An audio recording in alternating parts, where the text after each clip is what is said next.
Hello दोस्तों, welcome back to Free Circuit Lab. दोस्तों आज मैं एक अलग टॉपिक के बारे में डिस्कस करने जा रहा हूँ। ये एक्चुअली इलेक्ट्रॉनिक्स से जुड़ी नहीं है, लेकिन फिजिक्स से जुड़ी है, हमारे इमोशन से जुड़ी है, हमारे देश से जुड़ी है। क्योंकि हमने कल एक हिस्टोरिक माइलस्टोन अचीव किया है, इंडिया से चांद में सॉफ्ट लैंडिंग करना, वो भी बहुत ही सस्ता चीप रेट में, जो किसी देश ने नहीं कर पाया आज तक। ये एक वर्ल्ड रिकॉर्ड है कि मात्र 600 करोड़ पैसे में हम चांद पर चले गए, जो कि एक मूवी का बजट से भी कम है। तो आज हम लोग इसके बारे में बात करेंगे। यहाँ पर आपको एक ओवरव्यू दिए जाएंगे, चंद्रयान की हिस्ट्री बताए जाएंगे, क्या क्या मिशंस किए हैं, क्या क्या फेल हुआ, कब क्या किए थे। उसके बाद हम लोग बताएंगे चंद्रयान 2 कैसे फेल हुआ है, क्यों फेल हुआ है। उसके बाद चंद्रयान 2 से 3 में कुछ अपग्रेड्स बताया जाएगा, और उसके साथ साथ आपको 3 का पूरी जर्नी, मतलब चंद्रयान 3 के बारे में पूरा सब कुछ बताया जाएगा। जो भी सेंसर वगैरह है सब कुछ के बारे में बात करेंगे। और एट लास्ट हम लोग बात करेंगे चंद्रयान 3 का जो लैंडिंग फेज है, जो हमने कल लाइव स्ट्रीम में देखा, उसको एक्सप्लेन करूँगा। तो कल यानी 23 अगस्त 2023 शाम के 6:02 या 3 मिनट में चंद्रयान 3 हमारा चांद पर सॉफ्ट लैंडिंग करता है। हमने एक बार और कोशिश किया था 2019 में ये करने के लिए। हमारा चंद्रयान 2 लास्ट फेज में जब 2 किलोमीटर था सॉफ्ट लैंडिंग से, तब फेल कर गया। उसके बाद यहाँ पर रसिया भी कुछ दिन पहले ही उसका लूना 25 मिशन लॉन्च किया है, वो भी फेल कर जाता है। तो ये लूना 25 11 अगस्त 2023 को लॉन्च होके 19 अगस्त को ये लैंड करने के लिए यहाँ पर बनाया गया था, लेकिन लूना 25 फेल कर गया कुछ गलती के वजह से। तो यहाँ पर हमें लगता है कि रसिया एक और वर्ल्ड रिकॉर्ड बनाना चाहता था कि लूनार साउथ पोल यानी चांद का जो दक्षिण पोल है वहाँ पर लैंड करने की, क्योंकि रसिया के पास ऑलरेडी काफ़ी सारे वर्ल्ड रिकॉर्ड है चांद पर जाने की। यहाँ पर रसिया ने पहले सॉफ्ट लैंडिंग कराई, पहले चांद का ऑर्बिटर मोशन कराया, वो सब 50 साल पहले ही कर चुका है। तो यहाँ पर एक और वर्ल्ड रिकॉर्ड बनाने का मौका रसिया नहीं छोड़ने वाला था, लेकिन यहाँ पर उनका मिशन फेल हो गया ज़्यादा जल्दबाजी करने की वजह से। लेकिन हमारा जो इंडिया का चंद्रयान 3 है, ये लगभग 40 दिन का जो सफ़र है वो तय करके यहाँ पर कल ही लैंड किया है। तो यहाँ पर हमें 40 दिन क्यों लगा? दूसरे देशों को तो कोई कोई देश 4 दिन में भी पहुँच जाता है। तो यहाँ पर इसके पीछे पहली वजह है प्राइस। हमने जो है बहुत ही कम खर्चा में चंद्रयान 3 का जो सिस्टम है पूरा कंडक्ट किया। यहाँ पर हमने क्या किया, यहाँ पर ज़्यादा पावरफुल रॉकेट्स नहीं लगाया। दूसरे देश क्या करता है, पावरफुल हैवी रॉकेट्स लगाता है और डायरेक्ट हाथ से यहाँ पर निकल के ये डायरेक्ट मून में घुस जाता है या फिर 1-2 बार चक्कर काटती है। लेकिन हमारे पास उतना ज़्यादा हाई पावर वाली रॉकेट तो है नहीं, तो इसलिए हम लोग क्या किया है, यहाँ पर लो पावर की रॉकेट से चंद्रयान 3 को यहाँ पर लॉन्च किया गया है अर्थ के ऑर्बिट में। मतलब पृथ्वी के चक्कर काटेगा ये, उसके बाद कुछ टाइम के लिए चक्कर काटने के बाद ये लगभग 4-5 चक्कर काट के इसको थोड़ा सा स्पीड मिल जाएगा। तो यहाँ पर केपलर लॉ के मुताबिक जितना आप नज़दीक आते जाएंगे उतना आपका जो स्पीड है वो बढ़ता जाएगा। तो यहाँ पर ये क्या कर रहा है, यहाँ पर ट्रेजेक्टोरी चेंज कर करके ऐसे उसका स्पीड को बढ़ाएगा। उसके बाद मतलब ये अर्थ की ग्रेविटी को यूज कर रहा है स्पीड बढ़ाने के लिए। यहाँ पर हम लोग फ्यूल का उतना यूज नहीं कर रहे हैं जो दूसरे देशों करता है, क्योंकि उनके पास बहुत ज़्यादा पैसा होती है। तो यहाँ पर हम लोग कम खर्चा में इस तरह से घूम घूम के स्पीड बढ़ा रहे हैं। उसके बाद एक टाइम पे यहाँ पर इसका रॉकेट इंजन को फायर किया जाता है। उसके बाद ये इस ट्रेजेक्टरी में घुस जाता है जहाँ पर ये डायरेक्टली मून तक पहुँच जाते हैं। तो मून तक पहुँचने के बाद इसका जो स्पीड है वो रिड्यूस करने के लिए भी हम लोग यही सेम चीज़ अपनाया। यहाँ पर जो है ये पहले बड़ा ऑर्बिट में घूमेगा, उसके बाद धीरे धीरे ऑर्बिट को छोटा करता रहेगा। यहाँ पर आपको बता दूं कि स्पीड बढ़ाने के लिए ये जो पीछे इंजन फायर करता है, स्पीड जब कम करना होता है तो ये इंजन घूम जाता है। फिर ये जो थ्रस्टर वाले पार्ट है ये सामने की तरफ आ जाती है, उसके बाद उस तरफ फायर करेगा तो उसका जो स्पीड है वो कम होता जाएगा। तो इसको बोलते हैं ब्रेकिंग। तो यहाँ पर ये तो कोई सड़क में चलने वाली गाड़ी नहीं है कि चक्का की मदद से ये ब्रेक कर लेगा। यहाँ पर ऐसे ही थ्रस्टर की मदद से ही करना पड़ता है। तो इसलिए इसके अंदर भी थोड़ा सा फ्यूल रहता है, और बाकी जो पूरा रॉकेट है वो पूरा फ्यूल से भरा हुआ रहता है, वो ओनली पृथ्वी से उठाने के लिए। तो यहाँ पर रॉकेट में जो साइड में 2 बूस्टर है ये पहले जलाया जाता है और ये ख़त्म हो जाता है 2-4 मिनट में ही। उसके बाद यहाँ पर मिडिल की जो इंजन है ये फायर होती है, उसके बाद ये यहाँ पर बीच में काट के ये भी ख़त्म हो जाता है। और जब ये सब स्टेजेस ख़त्म हो जाती है तो इनको समुद्र में फेंक दिया जाता है। उसके बाद यहाँ पर ये ऊपर का पार्ट जाता है, ऊपर में जो ये ढक्कन है ये भी खुल जाएगा थोड़ा दूर जाने के बाद। उसके बाद अंदर में ये पेलोड है, मतलब कि जो हमारा प्रोपल्सन सिस्टम और जो चंद्रयान 3 का रॉकेट है वो है हमारा ये दोनों। तो ये दोनों आइटम वहाँ पर ऊपर में मौजूद है। फिर ये जाएगा, उसके बाद ट्रेजेक्टरी में घुस जाएगी, जो ट्रेजेक्टरी आपको अभी दिखाया इस तरह से। क्योंकि एक चीज़ है, इंडियन के पास दिमाग बहुत है लेकिन पैसा कम है, इसलिए इंडियन सब ऐसे रास्ता अपनाते हैं ताकि पैसा कम से कम लगे, दिमाग ज़्यादा लगा लो फिर भी। तो इस तरह से हमारा मंगलयान भी सफल हुआ है इसी फैशन को यूज करते हुए, कम फ्यूल यूज करते हुए, बहुत कम खर्चा में हम लोग मंगल में सैटेलाइट भेजा है, वो अभी भी चक्कर काट रही है मंगल का। तो ये है चंद्रयान 3 का फ़ोटो। ये है आपका लैंडर मॉड्यूल, इसको बोलते हैं विक्रम। और ये है प्रोपल्सन सिस्टम जो कि इसको बूस्ट देगा ट्रेजेक्टरी में स्पीड कम या ज़्यादा करने के लिए। इसके अंदर भी थोड़ा बहुत फ्यूल है जो कि लैंडिंग में काम आएगा। और इसके अंदर है एक रोवर और कुछ सेंसर्स। रोवर का नाम दिया गया है प्रोग्राम रोवर, मतलब कि जो छोटा सा गाड़ी निकलती है इसके अंदर से। अब देखिए यहाँ पर कौन कौन सी कंट्री ये कर पाया एक्चुअली चांद में। और भाई अभी हम लोग बात करेंगे हमारा स्पॉन्सर के बारे में। This video is sponsored by Altium designer and Octopart. Altium designer एक एडवांस लेवल की पीसीबी डिजाइनिंग सॉफ्टवेयर है जहां पर आप लोग एडवांस तरीके से प्रोफेशनल पीसीबीज यहाँ पर डिजाइन कर सकते हैं। इस डिजाइनर सॉफ्टवेयर की मदद से आप अपने आइडियाज़ को रियलिटी में कन्वर्ट कर सकते हैं। यहाँ पर हर वो एक ऑप्शन आपको मिलेगा जो कि दूसरा प्लेटफॉर्म से नहीं मिलता है, जो एडवांस्ड पीसीबी मेकिंग में आपका ज़रूरी होता है। और ऑक्टोपार्ट है in short Google for electronics. यहाँ पर आप लोग गूगल के तरह इलेक्ट्रॉनिक्स की सारे पार्ट्स को सर्च कर सकते हैं। यहाँ पर हर एक तरह तरह के पार्ट, उसका डिस्ट्रीब्यूटर, उसका स्पेसिफिकेशन सब कुछ मिल जाएगा। तो ये साइट आप ज़रूर चेकआउट कीजिए, काफ़ी काम की साइट है। इस सॉफ्टवेयर के बारे में जो ट्रायल लिंक्स वगैरह है वो डिस्क्रिप्शन में है, तो make sure to check it out. यहाँ पर कुछ तरह तरह की मिशंस दिया गया है। फ्लाई बाय मिशन, मतलब कि चांद के साइड से गुजरेगी एक स्पेसक्राफ्ट, ये लगभग सभी देशों ने कर दिखाया। उसके बाद है ऑर्बिटल मिशन, मतलब कि चांद के साइड में गोल गोल घूमेगा, ये भी लगभग सारे देशों ने कर लिया, बस 2 देश छोड़ के। उसके बाद इम्पैक्ट क्या होता है, जो ऑर्बिट में घूमता है, घूमते घूमते एक पार्ट उससे डिटैच होके चांद के सरफेस पर क्रैश लैंड करता है, मतलब कि उस चांद के ऊपर फेंक दिया जाता है किसी चीज़ को। और ये करने की क्या सेंस बनता है भाई, जब कोई मिशन का रॉकेट का कुछ हिस्सा को चांद के ऊपर फेंका जाएगा, उसके अंदर सेंसर वगैरह सब होगा, वो क्या करेगा, जितना टाइम उसको चांद के ऊपर इम्पैक्ट करने में लग रहा है, मतलब जितना टाइम के लिए वो गिर रहा था, उसी टाइम पे वो चांद के ऊपर एटमॉस्फेरिक कुछ डाटा ले सकता है, चांद का फ़ोटो ले सकता है, और उसके बाद चांद का जो कुछ रीडिंग वगैरह साइंटिफिक सब कुछ कर सकता है। और वो करके तुरंत पृथ्वी को भेज दिया जाता है, ताकि कुछ ही देर में ये क्रैश होने वाला है, तो यहाँ पर डाटा हमें फिर से नहीं मिलेगा देर होने से। तो इस तरह से इम्पैक्टर काम करता है। हमारा भी एक इम्पैक्टर था इंडिया का, जो कि 2008 में चंद्रयान 1 मिशन में इम्पैक्टर हमारा काम किया था, और उसी ने डिस्कवर किया था कि यहाँ पर पानी मौजूद हो सकती है साउथ पोल में। और इसीलिए लूनर साउथ पोल यानी चंद्रमा का साउथ पोल बहुत ही ज़्यादा वाइटल बन चुका है, और इसी वजह से साउथ पोल पर काफ़ी ज़्यादा इंटरेस्ट है बाकी देशों का भी। उसके बाद है लैंडर, जो कि चंद्रयान 2 और चंद्रयान 3 का सिस्टम था, जो सरफेस के ऊपर सॉफ्ट लैंडिंग करेगा। उसके बाद है रोवर, मतलब जो गाड़ी निकलता है लैंडर के अंदर से, ये गाड़ी थोड़ा दूर तक चल के कुछ रीडिंग वगैरह लेगा, क्योंकि लैंडर नहीं चल सकता है, लैंडर थोड़ा सा भारी होता है, तो ये एक जगह खड़ा रहता है, और रोवर एक छोटा सा गाड़ी होता है, वो चल के डाटा वगैरह लेता है, साइंटिफिक एक्सपेरिमेंट्स करता है वगैरह वगैरह। उसके बाद रिटर्न है, मतलब कि अर्थ पर रिटर्न आना, और क्रूड लैंडिंग, मतलब कि इंसान जाना। तो crewed landing only United State कर पाया, बाकी किसी देश ने नहीं कर पाया।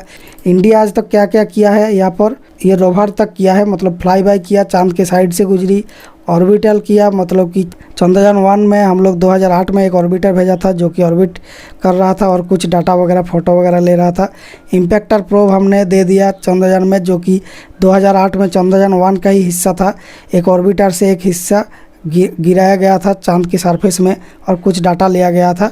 तो इम्पैक्टर जब चांद में हिट किया तो थोड़ा सा धूल उड़ी, उसके बाद ऑर्बिटर उसको एनालाइज करके पानी की कंपोजिशन उसको मिला है, वो दूर से ही एनालाइज कर लेता है, इसको स्पेक्ट्रोमीटर बोलता है। उससे जो लाइट निकलती है उसी से स्पेक्ट्रोग्राफी करके कुछ कंपोजिशन का पता लगाया जा सकता है। और ये नासा ने भी कंफर्म किया है कि इंडिया का क्लेम सही है, साउथ पोल पर पानी होने का चांसेस है, इसीलिए लूनर साउथ पोल इतना वाइटल है। उसके बाद लैंडर मॉड्यूल हमने ये भी कर लिया चंद्रयान 3 में, और रोवर ये भी चंद्रयान 3 में हो रहा है। और चंद्रयान 2 हमारा फेल हो गया था, वो आधा सक्सेस माना जाता है, क्योंकि उसका जो ऑर्बिटर है वो अभी भी चांद के साइड में अभी भी ऑर्बिट कर रहा है, और ये चंद्रयान 3 में काफ़ी ज़्यादा हेल्प किया है। तो यहाँ पर इंडिया चौथा देश बन चुका है चांद में सॉफ्ट लैंडिंग करने वाला, और लूनर साउथ पोल में लैंडिंग करने वाला फर्स्ट देश। ये एक वर्ल्ड रिकॉर्ड बन गया, और इंडिया का ऑनर पूरा वर्ल्ड में काफ़ी ज़्यादा बढ़ गया है। यहाँ पर हम लोग चंद्रयान की अलग अलग मिशंस के बारे में देखेंगे। यहाँ पर हमने टोटल 3 मिशन अभी तक किया है, और एक मिशन हमारा प्लान्ड है लुपेक्स, जो कि चंद्रयान 4 है। चंद्रयान 1 हमने किया था 2008 में, और वो एक सक्सेस था। उसने क्या किया actually, discovered water on the moon. उसके बाद चंद्रयान 2 हमारा आधा सक्सेस था। यहाँ पर ऑर्बिटर सक्सेस हो गया है, लेकिन लैंडर और रोवर क्रैश कर गया था 2 किलोमीटर ऊपर से। उसके बाद चंद्रयान 3 जो कि कल ही हुआ है, इसके बारे में तो सब जानते हैं आप।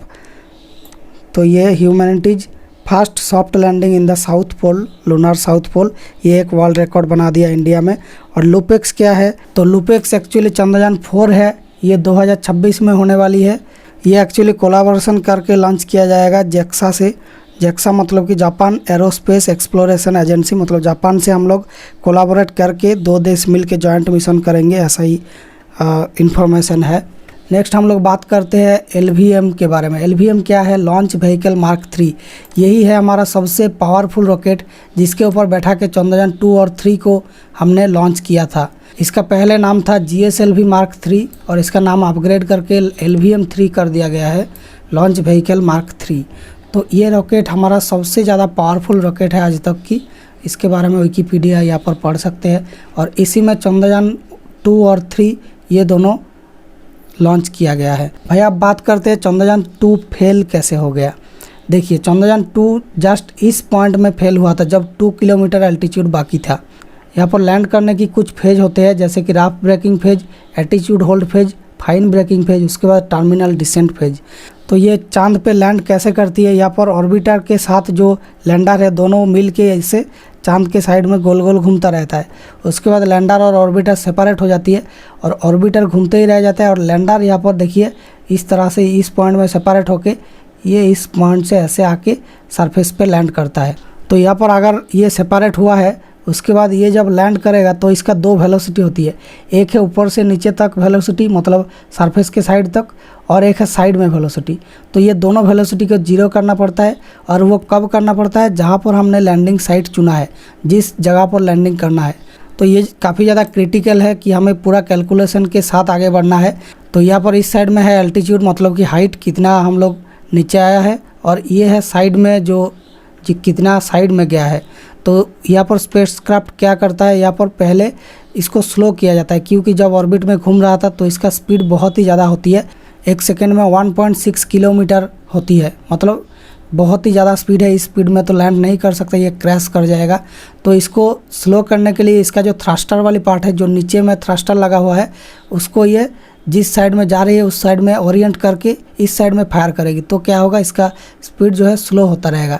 तो ये राफ ब्रेकिंग फेज। उसके बाद यहाँ पर attitude hold phase. Attitude hold phase में बेसिकली ये लैंडिंग साइट चुनेगा किस जगह पर लैंड करना है। इसको एक्चुअली अर्थ से ज़्यादा कंट्रोल नहीं किया जाता है, ज़्यादातर इसका सिस्टम होता है ऑटोनोमस, क्योंकि कंट्रोल करने में टाइम लग जाएगा। तो ये ऑटोनोमस होता है, इसके अंदर ही प्रोग्राम डाला हुआ रहता है। ये उसके अकॉर्डिंग ही फ़ोटो वगैरह खींच के कहाँ पर लैंड करना है वो चूज करता है।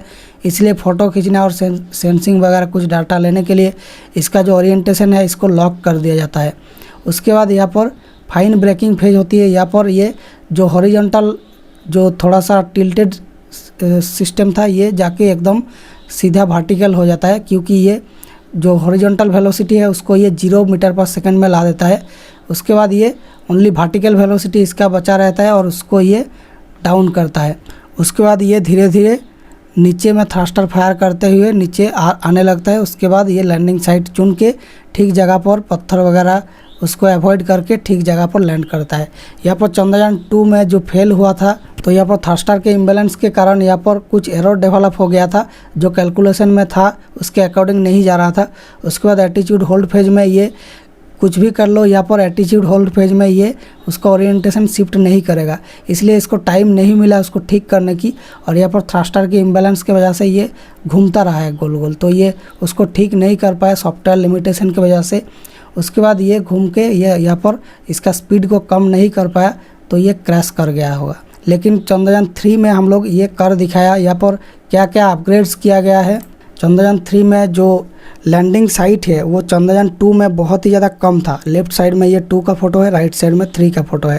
चंद्रयान 2 में जो 500 बाई 500 मीटर का एक मतलब half kilometre by half kilometre का एक जगह चुना गया था जहाँ पर लैंडिंग करना था इसको, लेकिन इसके लिए जगह थोड़ा सा बढ़ा दिया गया है। 4.2 से 2.5 किलोमीटर का एक रेक्टेंगल बना दिया गया है, मतलब उसके अंदर कहीं भी लैंड कर सकता है, तो इसको और थोड़ा सा फ्रीडम मिल गया है। अगर कोई एरर डेवलप होता है उसको ये काउंटरएक्ट कर पाए।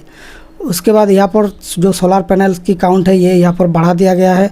इसका जो लेग्स है उसको मजबूत किया गया है, और इसमें सबसे इम्पोर्टेंट बात है सॉफ्टवेयर अपग्रेड किया गया है। ये पहले था सक्सेस ओरिएंटेड प्रोग्राम, मतलब कि हमें उतना ज़्यादा एक्सपीरियंस नहीं था ये सब सॉफ्ट लैंडिंग वगैरह को लेके, तो हम ये एज्यूम करते हुए प्रोग्राम लिखे थे कि यहाँ पर ये सक्सेस होगा एक एक स्टेप में, उसके बाद ही कैसे कैसे जाएगा, मतलब स्ट्रेट फॉरवर्ड रास्ता था। लेकिन चंद्रयान 3 के लिए ऐसा नहीं किया गया है। यहाँ पर फेलियर ओरिएंटेड प्रोग्राम दिया गया है, मतलब कि जो भी पॉसिबल फेलियर इसके साथ हो सकती है वो सबको ध्यान में रखते हुए उसको काउंटरएक्ट करने के लिए प्रोग्राम दिया गया है, मतलब बाईपास रास्ता दिया गया था। इसीलिए चंद्रयान 3 जो है काफ़ी ज़्यादा अच्छे से सक्सेस हुआ है। अब चलिए चंद्रयान 3 के बारे में एकदम डिटेल एनालिसिस करते हैं।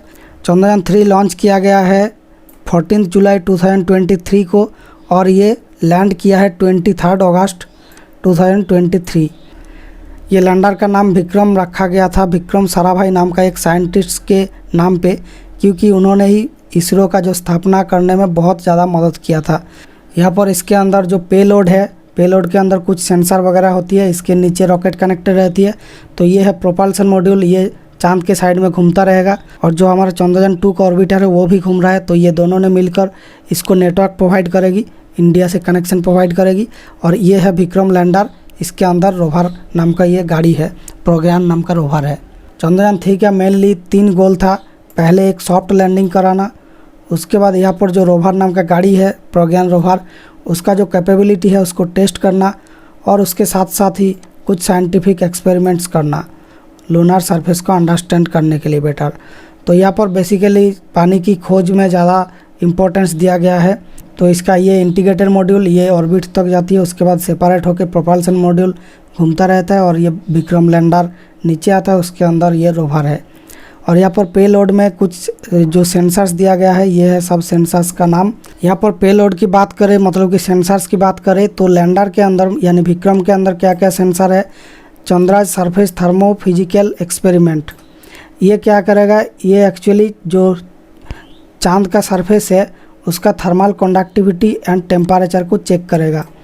उसके बाद instrument for lunar seismic activity, seismic मतलब होती है भूकंप यानी अर्थक्वेक, लूनर यानी चांद में क्या क्या अर्थक्वेक वगैरह हो रही है उसको मापने के लिए सेंसर भी हमारा लैंडर के अंदर मौजूद है। उसके बाद एलपी नाम का एक प्रोब है, लैंगुमुर प्रोब बोलते हैं इसको। चांद के जो नियर सरफेस प्लाज्मा डेंसिटी है उसको ओवर टाइम में मेजर करेगा। ये क्या है, एक्चुअली चांद के सरफेस में कोई एटमॉस्फेयर नहीं है, लेकिन एक बहुत ही पतला प्लाज्मा का जो लेयर है उसको ये स्टडी करेगा। प्लाज्मा लेयर मतलब कि जो चार्ज्ड पार्टिकल का लेयर है चांद के सरफेस के ऊपर, बहुत ही पतला एक लेयर होती है, उसको ये एग्जामाइन करेगा ये लैंडर। उसके बाद रोवर यानी छोटा गाड़ी में हमारा क्या क्या है, अल्फ़ा पार्टिकल एक्सरे स्पेक्ट्रोमीटर, ये क्या करेगा, ये बेसिकली जो मिनरलोजिकल कंपोजिशन मतलब कि कुछ भी मिनरल्स वहाँ पर मिलता है तो उसको चेक करेगा, केमिकल कंपोजिशन वगैरह चेक करेगा। लेज़र इंड्यूस्ड ब्रेकडाउन स्पेक्ट्रोस्कोप, यहाँ पर ये क्या करेगा, चांद की जो सॉइल है उसके ऊपर लेज़र मारेगा और उससे जो गैस वगैरह निकलेगी उसको लेके उसका जो केमिकल कंपोजिशन है उसको चेक करेगा क्या क्या है उसके अंदर। और जो प्रोपल्सन मॉड्यूल जो कि ऑर्बिटर में ही रह जाएगा, ये वाला मॉड्यूल, इसके अंदर क्या है, इसके अंदर एक सेंसर है स्पेक्ट्रोपोलीमेट्री ऑफ हैबिटेबल प्लेनेट अर्थ, इसको शॉर्ट में सेप कहा जाता है। ये क्या करेगा, दूर से मतलब चांद की ऑर्बिट से पृथ्वी का मेजरमेंट करेगा कि वहाँ पर चांद से पृथ्वी का जो स्पेक्ट्रोस्कोपी है वो कैसी दिखती है, और यहाँ पर कुछ साइंटिफिक एक्सपेरिमेंट के लिए डाटा वगैरह लेके इंडिया को सेंड करेगा। और मिशन की लाइफ के बारे में बात करें तो यहाँ पर प्रोपल्सन मॉड्यूल जो है ये यहाँ पर 100 बाई 100 किलोमीटर की एक ट्रेजेक्टोरी में गोल गोल घूमता रहेगा चांद के साइड में। तो उसका एक्सपेक्टेड लाइफ है 6 मंथ, लेकिन जो हमारा लैंडर और रोवर मॉड्यूल है वो ओनली 14 डेज तक सर्वाइव कर पाएगा। यहाँ पर 1 लूनर डे मतलब कि 14 दिन होती है अर्थ का। ये क्योंकि जो चांद के ऊपर दिन और रात होती है वो 14 दिन लॉन्ग होती है, दिन 14 दिन का, रात 14 दिन का, तो 28 दिन का एक चंद्रमा का डे होती है। तो उसमें क्या होती है, जो टेम्परेचर की ग्रेडियंट है वो बहुत ही ज़्यादा है। दिन के टाइम पे टेम्परेचर बहुत ही हाई तक चला जाता है और रात में बहुत ही लो हो जाता है, जैसे कि -180 डिग्री इस तरह की हो जाती है। तो यहाँ पर हमने स्पेसक्राफ्ट को ऐसे डिज़ाइन किया है ताकि ये ओनली दिन में सर्वाइव कर पाए। इसको हीट होने से बचाया गया है, लेकिन कोल्ड होने से बचा नहीं पाया गया है। लेकिन ये हम लोग होपफुली अगले कुछ मिशंस में करेंगे। लेकिन यहाँ पर हमें टाइम मिलेगा 14 दिन का, जितना टाइम तक वहाँ पर डे रहेगी मतलब दिन रहेगी। लेकिन जब रात हो जाएगी तब हमारा जो लैंडर और रोवर मॉड्यूल ये काम नहीं कर पाएगा, ये फ्रीज हो जाएगा और ये ख़राब हो जाएगा। इसलिए 14 दिन के अंदर ही जो भी साइंटिफिक एक्सपेरिमेंट्स करना था वो कर लिया जाएगा। लेकिन जो रशिया ने प्रोब भेजा था लूना 25, वो यहाँ पर सर्वाइव कर पाएगा क्योंकि उसके अंदर रेडियो एक्टिव हीटिंग एलिमेंट दिया था, जो कि नाइट के टाइम पे इसके अंदर हीट पैदा करेगा प्लूटोनियम या कुछ मटेरियल से रेडियो एक्टिवली, मतलब जो न्यूक्लियर बॉम्ब का सिस्टम होता है उसी का एक छोटा वर्जन दिया गया था, जो कि ओनली हीट प्रोड्यूस करेगा, फटेगा नहीं एक्चुअली। तो इसीलिए ये जो है सर्वाइव कर पाता, लेकिन ये अनफॉर्चुनेटली क्रैश हो गया। इंडिया का यहाँ पर हमें 14 दिन ही मिलेगा एक्सपेरिमेंट्स करने के लिए। तो कल ये हमारे लिए बहुत ही ज़्यादा गर्व की बात था। जब हम लाइव स्ट्रीम देख रहे थे सब दिल थाम के बैठे हुए थे कि पिछले बार के तरह ना हो जाए इस बार भी। तो पिछले बार हम बहुत ही ज़्यादा इमोशनल हो गए थे क्योंकि लास्ट 2 किलोमीटर में ही हमारा फॉल्ट हो गया था और उसी के कारण हमारा इतना जो एम्बिशियस प्रोजेक्ट था वो फेल हो गया था। लेकिन इस बार काफ़ी अच्छे से हम लोग सक्सेस अचीव किए हैं। तो आई होप कि इंडिया बहुत आगे जाएगा और इंडिया का जो स्पेस प्रोग्राम है ये बाकी देश से काफ़ी ज़्यादा कॉस्ट इफ़ेक्टिव और काफ़ी ज़्यादा एफिशिएंट है। मतलब कम ट्रायल करते हुए, मतलब कम फेल्यूर में इंडिया काफ़ी ज़्यादा सक्सेस हासिल किया है। जैसे कि मंगल में फर्स्ट चांस में ही हम लोग ऑर्बिट कर लिया, चंद्रयान-1 में फर्स्ट चांस में ही हम लोग जो सक्सेसफुल मिशन कर पाया। तो यहाँ पर हमारा जो फेल्यूर रेट है वो दूसरा देश से कम है। यह अपने आप में बहुत बड़ी बात है क्योंकि इंडिया का ब्रेन काफ़ी हाई लेवल की होती है, भले ही पैसा ना हो हमारे पास। तो भैया ये वीडियो कैसा लगा कमेंट्स में बताइए। तो ये मैंने एक ट्राई किया दूसरा टाइप का वीडियो देख के कि हमारा व्यूअर्स को कैसा इंटरेस्ट है इन सब के ऊपर। अगर इंटरेस्ट ज़्यादा देखने को मिलता है तो हम इसके ऊपर और भी ज़्यादा सीरीज लेकर आएंगे। तो आप लाइक कर दीजिए हमें दिखाने के लिए कि आप इंटरेस्टेड है। और अगर आप मेरा रेगुलर व्यूअर नहीं है तो आपको बता दूं, मेरा चैनल एक्चुअली इलेक्ट्रॉनिक्स के बारे में है। मैं इलेक्ट्रॉनिक्स से जुड़ी वीडियोज बनाता हूं, काफ़ी ज़्यादा डिटेल में थ्योरी एनालिसिस करता हूं इलेक्ट्रॉनिक्स के ऊपर। अगर आपको सच में कुछ सीखना है, फेक वीडियोज वगैरह से बचना है तो यहाँ पर हमारा चैनल को आप देख सकते हैं। Thank you for watching. मिलेंगे नेक्स्ट वीडियो में फ्रेश एंड न्यू आइडिया।